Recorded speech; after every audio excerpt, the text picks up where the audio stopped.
What are some NSFW secrets about the military? Swingers exist on every single base in the world. In Sigonella, they would use different boxes of detergent in the windows to show what they were into and what age range they were looking for. Patrolling the housing area became much more interesting when you see who lives in the houses and what they're into. Back in the before time, San Diego used to have massive sex parties. Not vanilla couple swap either. A lot of gay and BI singles just DTF with BI couples mixed in. Officers, enlisted, doctors, nurses, corpsmen, it was wild. During day DT, that was risking your career. When I checked into Fort Bragg in 2011, the very first thing I was told in the in-processing brief was, "Welcome to Fort Bragg. We have the most male-on-male rapes and sexual assaults in the nation." The very first thing they told me. I mean, it is Fort Bragg. Fort Bragg Murder Swamp. You have to show your asshole to one of the oldest doctors on the planet before they let you join. I think it is a commitment thing. When I did this, one of the questions on his list was, "Do you drink?" I said no. My family has a bad history with alcohol. Dude sat his clipboard aside and had a good 10-minute heart-to-heart with me about his own family's struggles and how abstaining was really the best path in our situation. Then picked his clipboard back up and jumped right into, "Okay, I need to see your anus." I briefly tried to get my pilot license. This involved a special physical to qualify. You start by disrobing and donning the typical hospital gown. Partway through, I'm laying on the table. The doctor asks me to roll on my side. Could sense him just kind of giving a good once-over from behind me to make sure things looked right, I guess. Then he says, "And I'm required to do this." Then gently spreads my ass cheeks. And that was the end of the physical. I can't help but wonder what disqualifying symptoms does that identify. Like things are looking okay. Then ass cheeks get spread, and suddenly, I don't like this at all. You can't be a pilot. Dr. Condom, yes, that was his real name, at Fort Jackson, South Carolina in MEPS. This was like 10 years ago, but I remember him so vividly. Dude was at least 137 years old and had the thickest Russian accent I've ever heard. I remember my old crusty doc told me to drop trousers and bend over. As soon as I bent over, he said, "Oh wow." Thankfully, he was referring to the scars I had from a pilonidal cyst surgery healing well.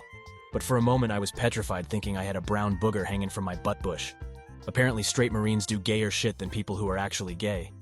Marines are the gayest straight guys you'll meet. Sailors are the straightest gay people you'll meet. Doc just waiting for a heat case with his mouth-lubed thermometer. We had female soldiers committing their own prostitution. They had a code and everything. If a girl at the coffee shop was wearing PTs and a pink PT belt, she was down to fuck for money. One or more of these girls contracted a disease, and next thing you know, there is a base-wide epidemic, and I still remember a commissioned doctor coming into the break area screaming, "If I have to look at one more fucking dirty dick, I'm quitting, fuck it."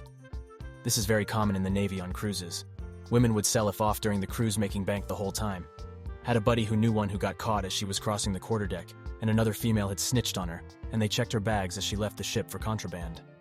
She had to explain why she had $30,000 cash in her sea bag. A friend of mine in the Special Forces told me since they are out in the field a lot, they get plenty of ticks. And while you can inspect yourself fairly good, you can't inspect everything. So they pair up and spread their cheeks. And your mate has to stare into your anus to check you for ticks in there. Not very glamorous. Holy fuck, I didn't realize I could have a relevant story about this. I used to serve with this super fat dude. Let's call him John. John never got promoted in the National Guard because he was extremely overweight. Towards the end of his contract, he was knowledgeable, but he still couldn't pass height and weight standards, and so was a PFC, and everyone dismissed him. I was new and knew John had knowledge, so I stuck with him. One day in the field, the dude says, "Hey man, can you do me a solid?"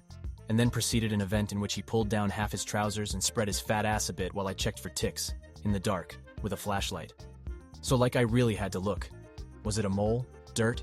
Shit? No. Indeed, John had a fucking tick smack in the middle of his ass line between two of the fattest ass cheeks a man could have. Edit. I hate you guys for making me remember this event, but no, I didn't remove it for him.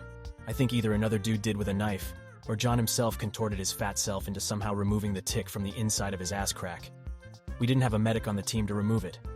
I don't know if this qualifies as NSFW or is unique to the military, but when you are required to provide a urine sample, it must be witnessed by another service member. So on any given day, since it's random, you might be called to pee into a cup while another person stares at your junk. I once got called for urinalysis on a day when I had terrible diarrhea. The observer had to watch me shit just in case I was also able to pee in the cup. I was dehydrated, so it took a long time to finally pee. In addition to watching me shit liquid, this dude had to look at my dick 3 or 4 different times. It was a bad day for both of us. Edit. Thanks for the awards.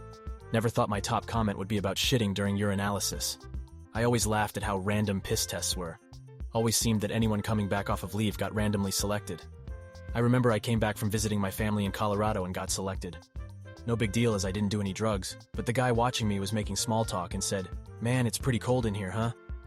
I agreed as it was cold, and we were in an old building in the middle of winter. It wasn't until I left the building when it dawned on me. That son of a bitch. If it makes you feel any better, my post-vacation meat gazer insisted on basically resting his chin on my shoulder, and apparently eating garlicky-ass shrimp for breakfast is a normal thing in his world. I was sure I'd puke in the cup before I pissed in it. Truly one of the most absurd situations I've ever found myself in, and also how I inadvertently found out that holding your breath will alleviate stage fright. The amount of people who get sick and tired of being in the service who will go out and do some drug or another to get kicked out. During our Iraq-Afghanistan years, you wouldn't believe how many people would purposely piss hot, or females would intentionally get pregnant to get out of going. I heard of an admin guy who had his wife shoot him in the leg and blame it on a home invasion so he wouldn't have to get deployed.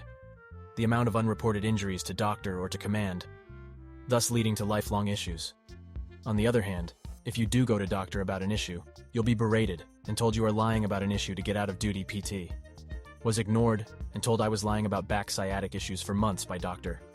Jumped chain of command, went to my captain, had an MRI x-rays of my lower back, and a month later had a microdissectomy of my L5.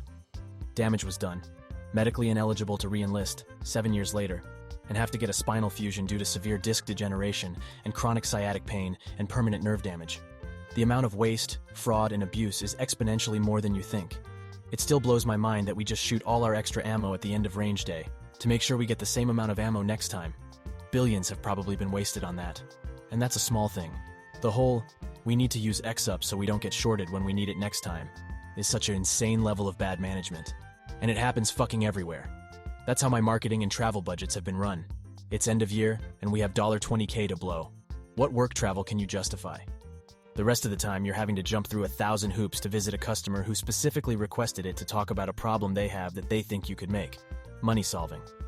Back in the 60s, my dad's squadron used to dump jet fuel in the Pacific at the end of the year. Same as it ever was.